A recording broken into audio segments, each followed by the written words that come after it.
ಸ್ನೇಹಿತರೆ, ಇದೇ ರೋಡು ರಸ್ತೆ, ಸುತ್ತ ಸೋಲಾರ್ ಫೆನ್ಸಿಂಗು, 4 ಎಕರೆ ಈ ಥರ ರಸ್ತೆಗಿರೋಂಥ ಜಾಗ. ಟಾರ್ ರೋಡಿಂದ ಒಂದು 300 ಮೀಟ್ರು. ಎಲ್ಲ ಥರದ ಹಣ್ಣಿನ ಗಿಡಗಳು, ನೇರಳೆ, ಮಹಾಗನಿ, ಹಲಸು, ಮಾವು, ದಾಳಿಂಬೆ, ಎಲ್ಲ ಥರದ ಹಣ್ಣಿನ ಗಿಡಗಳಿವೆ. ಮತ್ತು ಗಿಡ ಇಲ್ಲ ಅನ್ನಂಗಿಲ್ಲ. ಸುತ್ತ ಟೀಕ್ ಹಾಕವ್ರೆ ಜಮೀನು ಸುತ್ತ. 170 ತೆಂಗಿದೆ, 2 ಬೋರ್ವೆಲ್ ಇದೆ. ಇದೆಲ್ಲ ಮಹಾಗನಿಗಳು ನೋಡು. ಇದೊಂದು ನೇರಳೆ ಗಿಡ, ನೆಲ್ಲಿಕಾಯಿ ಗಿಡ, ಕಿರ್ಲಿಕಾಯಿ ಗಿಡ. ಅದು ಸೋಲಾರ್ ಫೆನ್ಸಿಂಗ್ ನೋಡಿ ಬರ್ತೀವಿ. ಇದು ದಾಳಿಂಬೆ ಗಿಡ.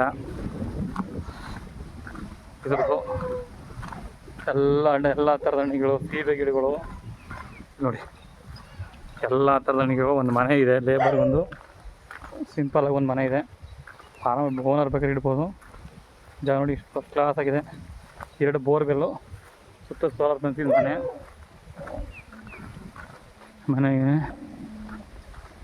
ಸೀಬೆ, ಮಾವು, ಸಪೋಟ, ನಿಂಬೆ ಎಲ್ಲ ಥರ ಗಿಡಗಳಿದೆ. 170 ತೆಂಗೆಲ್ಲ ಒಳ್ಳೆ ಫಲ ಬರ್ತಾಯಿದೆ. ಒಳ್ಳೆ ವಾಟರ್ ಸೋರ್ಸು.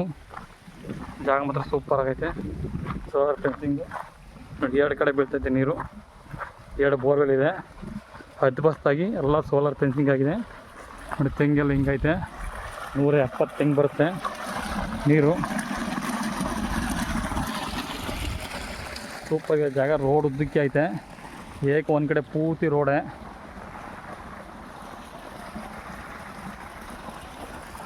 ಬೆಂಗಳೂರಿಂದ ನಿಮಗೆ ಡೈರೆಕ್ಟ್ ಬಸ್ ಇದೆ ಈ ಊರಿಗೆ. 1 ಕಿಲೋಮೀಟ್ರ್ ಅಷ್ಟೇ. 1.5 ಕಿಲೋಮೀಟ್ರ್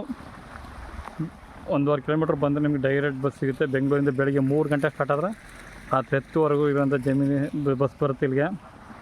ಜಮೀನಿಂದ ಅಕ್ಕಪಕ್ಕ ಸೂಪರಾಗಿದೆ ಜಾಗ. ನೀರು ನೋಡಿ ಯಾವ ಥರ ಹೋಗ್ತದೆ. 2 ಬೋರ್ವೆಲ್ಲು ಸೂಪರಾಗಿದೆ. ಮಳವಳ್ಳಿಯಿಂದ 20 ಕಿಲೋಮೀಟ್ರ್, ಬೆಂಗಳೂರಿಂದ 20 ಕಿಲೋಮೀಟ್ರು. 170 ತೆಂಗು, ಎಲ್ಲ ಥರದ ಹಣ್ಣಿನ ಗಿಡಗಳು, 2 ಬೋರ್ವೆಲ್ಲು, ಸೋಲಾರ್ ಫೆನ್ಸಿಂಗು. ಅಲ್ಲೊಂದು ಮನೆ, ಇಲ್ಲೊಂದು ಮನೆ. ಸೂಪರಾಗಿದೆ ಜಾಗ.